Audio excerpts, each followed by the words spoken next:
নির্বাচনকে সামনে রেখে শেষ লগ্নের প্রচারে ঝড় তুলছে বিজেপি। সোমবার সন্ধ্যায় ফটিকরায় বাজারে ফটিকরায় গ্রাম পঞ্চায়েতের বিজেপির সকল মনোনীত প্রার্থীদের সমর্থনে বাজার সভার ও বাজার মিছিলের আয়োজন করা হয়। সভায় অংশগ্রহণ করেন মন্ত্রী সুধাংশু দাস সহ স্থানীয় নেতৃত্ব। এদিন মন্ত্রী বলেন, বিধানসভা লোকসভার মতোই প্রতিটি পঞ্চায়েতে আবারও ফুটতে চলেছে পদ্ম ফুল। কাজের নিরিখে মানুষ পঞ্চায়েতেও বিজেপিকে বেছে নেবে। এদিন বাজার সভায় ও মিছিলে বিজেপি কার্যকর্তাদের উপস্থিতি ছিল লক্ষণীয়। কাছে দূরে বসে যারা আপনারা আমাদের বক্তব্য শুনছেন, আপনাদেরকেও আজকের এই সভা থেকে আমরা স্বাগত জানাচ্ছি। সাথে আপনারা জানেন, আগামী 8 আগস্ট ত্রিপুরা রাজ্যের ত্রিস্তর পঞ্চায়েত নির্বাচন অনুষ্ঠিত হবে। এই নির্বাচনকে সামনে রেখে আজ ফটিকরায় বাজারের আয়োজিত এই সভা থেকে এই এলাকার গ্রামের মানুষ তথা আশপাশ গ্রাম পঞ্চায়েতের মানুষ যারা আছেন, আপনাদের কাছে আমরা আবেদন জানাতে এসেছি, আগামী 8 তারিখ বিজেপি দলের সমস্ত স্তরে প্রার্থীদেরকে পদ্মফুলে ভোট দিয়ে জয়যুক্ত করে আপনাদের হয়ে কাজ করার সুযোগ প্রদান দেওয়ার জন্যই আজকে এই সভা থেকে আমরা আহ্বান জানাতে এসেছি।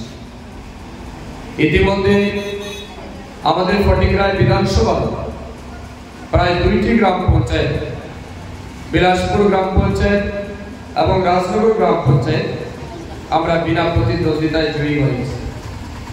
ফটিকরায় গ্রাম পঞ্চায়েত এখন পর্যন্ত 4টি আসনে আমরা বিনা প্রতিদ্বন্দ্বিতায় জিতেছি, বাকি আসনগুলিতে নির্বাচন হচ্ছে। আমি মনে করি এই বিধানসভা যে আসনগুলিতে নির্বাচন হচ্ছে, সেই আসনগুলিতে আমাদের বিজেপি দলের যারা মনোনীত প্রার্থীরা আছেন, তারা আগামী 12 তারিখ ফল প্রকাশ হওয়ার পর তারা প্রত্যেকে বিপুল ভোটের ব্যবধানে জিততে চলেছে। সেটা শুধুমাত্র সময়ের অপেক্ষা।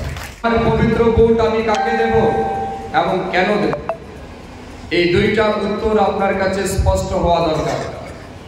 প্রথমত, আপনার ভোট কাকে দেবেন এবং কেন দেবেন, কারণ এটা গণতান্ত্রিক দেশ।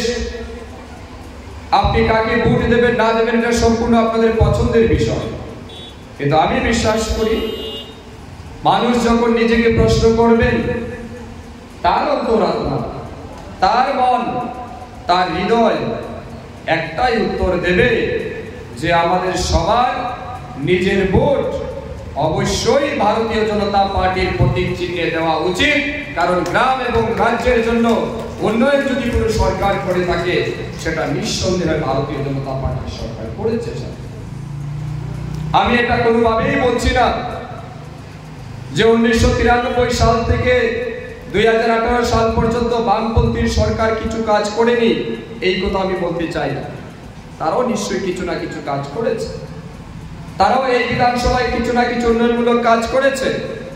তবে আমি দায়িত্ব নিয়ে বলতে পারি, 1993 থেকে 18 সাল পর্যন্ত এই ফটিকরায় বিধানসভার উন্নয়নের জন্য, সার্বিক মানুষের বিকাশের জন্য এই বামপন্থী সরকার ফটিকরায় বিধানসভা তথা রাজ্যে যা উন্নয়ন তারা করতে পারেনি, তার তুলনায় কমপক্ষে 5 গুণ বেশি উন্নয়নমূলক কাজ এই ফটিকরায় বিধানসভা তথা রাজ্যে আমাদের সরকার করেছে।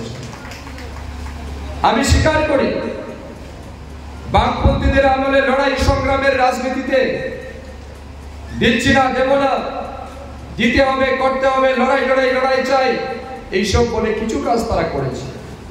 কিন্তু আজ 18 সালে বিজেপি সরকার আসার পর থেকে যেভাবে প্রত্যেকটা মানুষের সমস্যাকে সম্মান দিয়ে, প্রত্যেকটা মানুষের সুবিধা অসুবিধা কোথায় মাথায় রেখে এই সরকার যা করেছে, এই সব কিছু আপনাদের সামনে আছে। আপনারা 2018 সালে আমাকে বিধায়ক হিসাবে আশীর্বাদ করেছিলেন, আমাকে ভোট দিয়ে বিধায়ক বানিয়েছিলেন।